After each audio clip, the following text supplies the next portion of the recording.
I've envisioned this as much more a conversation than me being a speaker and talking.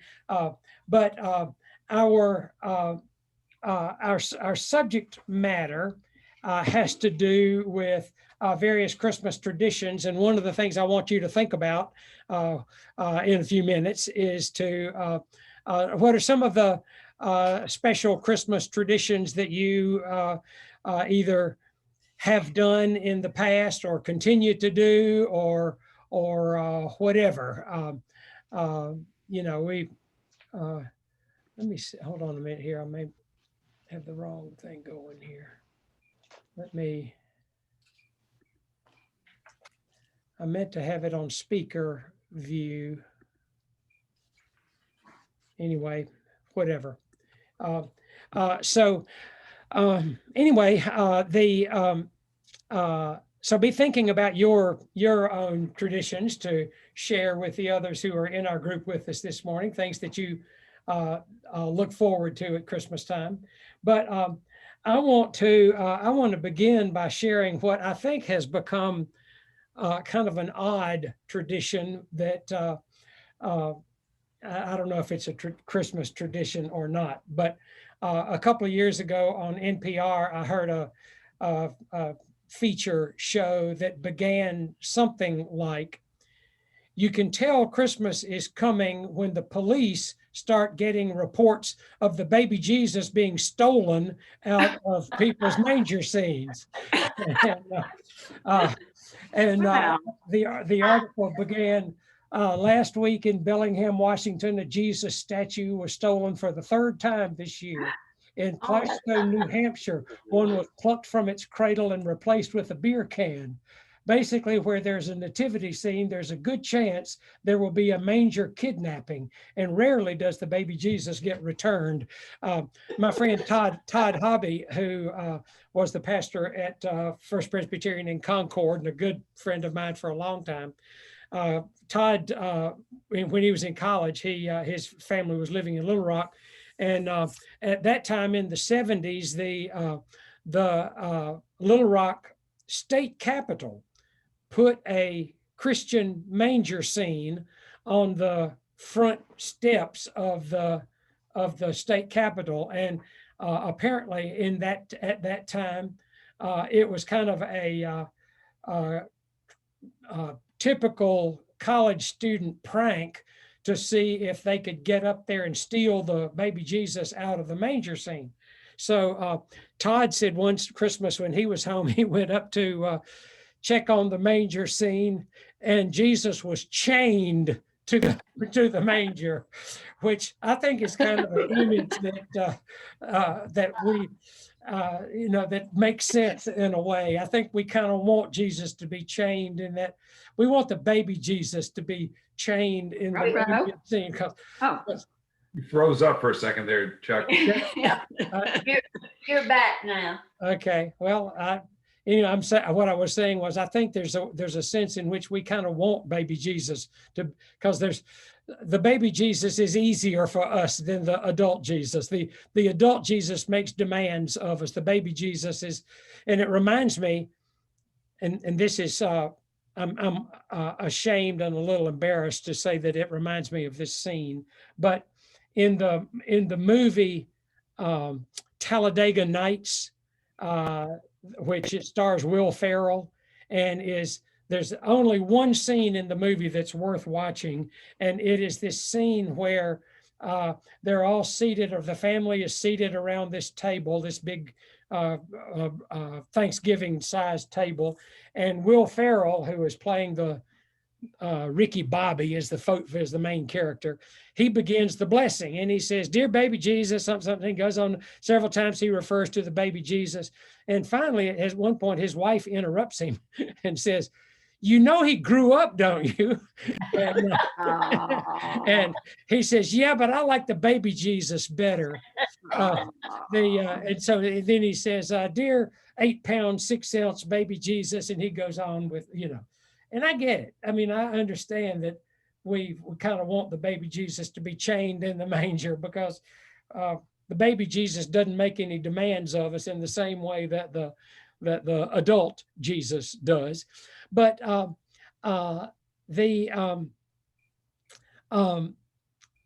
the story on NPR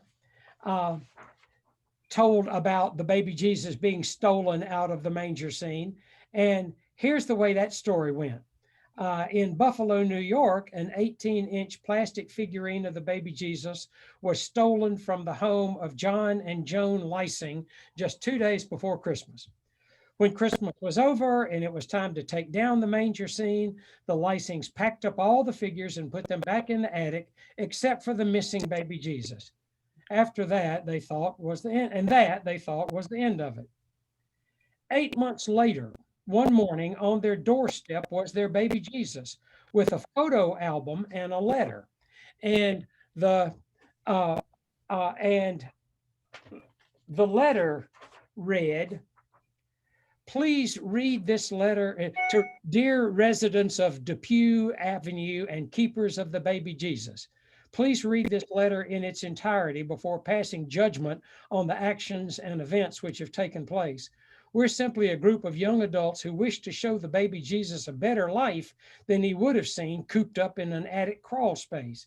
He has traveled over counties and states, seen landmarks and milestones, met people and animals alike. We've done our best to show the baby Jesus the many glorious aspects of our world."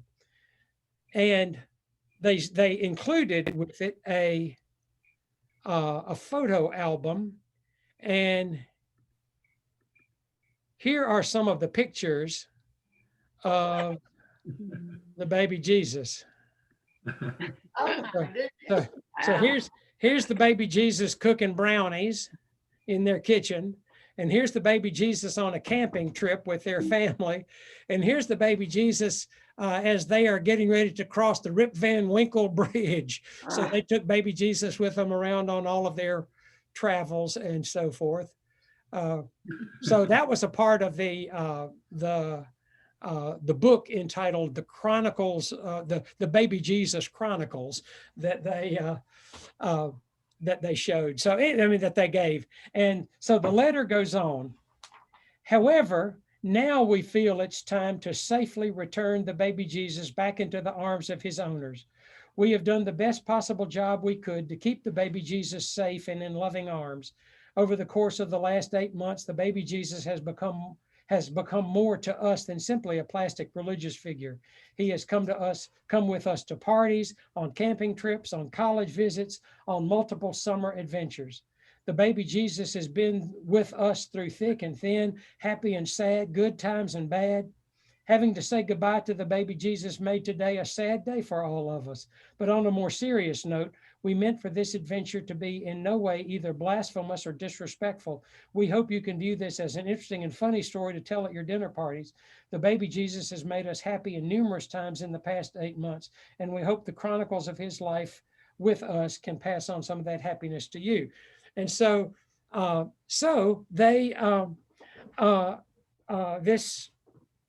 these folks, and I think they've got it right. I think the whole idea of the baby Jesus being tucked away in some remote hiding place in a box someplace, that it's I think it's much more hopeful to be and faithful to have have Jesus with us wherever we are, whatever it is that we're doing, whether it's cooking brownies or going on a camping trip, or as they said, being with us through the good times and the bad times, whatever they may be. So anyway, that's my one of my kind of new Christmas tradition. I'm not going to go steal, although we've got somebody in our neighborhood who puts out all these Santa Clauses, and we understand that every year they have to replace a few because they're plastic bunch of Santa Clauses. One or two of them always get lifted. So anyway, I'm not going to start stealing the baby Jesus, but I do like the idea that here's at least one somebody who is trying to make the baby Jesus be not just some remote tucked away see the baby Jesus for a month out of the year and then put him away, but actually make him be a part of your life. What are your reactions to that? I was just going to say that when we have a wooden manger set indoors, and when Dana was a toddler, we had to ask that question, where's the baby Jesus? He was always taking it somewhere, and we had to go hunting for it and bring it back, and it would disappear many times over the Christmas season. One of my friends in Monroe had a cardboard. When their kids were little, they had a cardboard manger scene, and they would put it out. And he said one year at the end of Christmas, when they were packing up the manger scene, they couldn't find the baby Jesus. And he said that this is Woody Falk, and he said that in March or April or sometime, he found the baby Jesus that had fallen under a piece of furniture, and he picked up the baby Jesus, and rather than taking him up to the attic, he put him in his billfold. And he said, real often in the course of a day or whatever, he'd pull out his billfold to pay a bill or whatever, and there'd be the baby Jesus to I think remind him of something more important than the stuff that often gets in the way. So anyway, I think I like the idea of having a reminder that the baby Jesus is with us in the normal round of life that we go through. Other comments that you've got? I want to show you something. Well, but on the trip, We don't even put baby Jesus in the manger until Christmas Eve. Oh, you wouldn't? You would really? True. Really? True. Yeah. But on Like the trip Christ to candle, we Israel, put baby Jesus in the manger.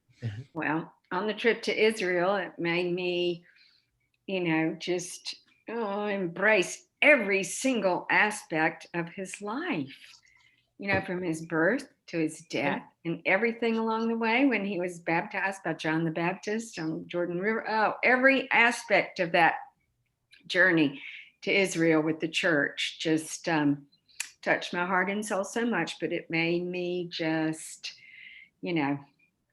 feel so appreciative of every single aspect of Good. Jesus' Thank you for life. sharing that. I don't have a Christmas memory, but I have a Thanksgiving memory. Share it. We had, of course, my family, we got together, this year we had 6 and normally you have 20. But anyway, after we had eaten, my 2 granddaughters, one is 10th grade and one is first year of college. And you don't see them as much as you used to, like at holiday times when they're little, and you do see them. But after dinner and we were talking, Sydney Ray said, I know it's Thanksgiving, we had grandmother's pound cake. We haven't had that. We hadn't had that since last Christmas. So there are all kinds of things that trigger memories. I thought Meg did a good job of mentioning some of those triggers that bring back other thoughts, and whether it's the sweet potato casserole that reminds you of your grandmother's sweet potato casserole or whatever. So and I'd like to be the recipient of that Thanksgiving tradition of yours, Nancy. Well, I tell my 2 granddaughters that it's time that we pass grandmother's recipe on to them. So I've made arrangement for Elizabeth to come and visit me, that I will buy all the ingredients, and all she has to do is come and she can learn how to do it. And it really, we had such a laugh over, I didn't have enough butter.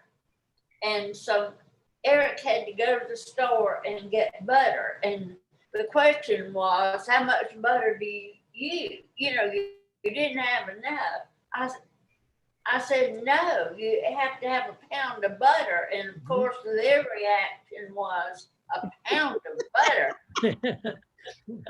A pound of butter. I said, yeah, I didn't have but 3 sticks and I need 4. So we've had a good time over that pound cake. And it was good. It always is good. Be thinking about other of your traditions or things that you always look forward to at Christmas. I've got one thing. I'm here in my little cubby hole of an office that's a converted closet, and I have no windows and everything. So I have some pictures on the wall, and I'm gonna try to show you one of the pictures on my wall here. Oh, let me. I don't know how to make me be the.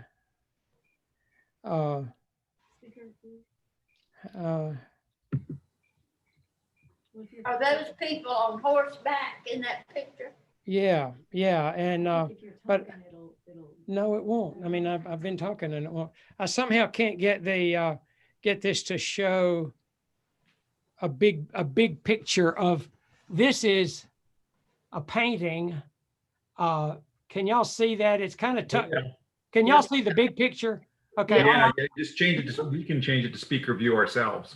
Oh, okay. Yeah, well, y'all change it to speaker view then. Mhm. And so you can see the picture there. This is Peter Bruegel's census at Bethlehem. And Barbara and I got to see this painting. It's in a museum in Brussels. And so if you'll look down here, that's, you see, well, first off, you see all this normal scene of Netherlands in the 1500s, and there are people out on this frozen lake. There, here's somebody butchering a hog and doing the things that people do in just the normal round of things. And this group of people gathered over here, they have come to sign up for the census that Emperor Augustus required. And here comes, tucked in, kind of almost unnoticeable, out of sight, is this guy leading this donkey. And on this donkey is this woman wrapped up in a blanket or something. And there's the baby Jesus, there's Mary and Joseph coming to Bethlehem for the manger, for the census. And I love the idea that it has Jesus coming into the normal round of life, like that's, you know, where we are. So anyway, this is one of my favorite Christmas paintings. I'm gonna come back down here and.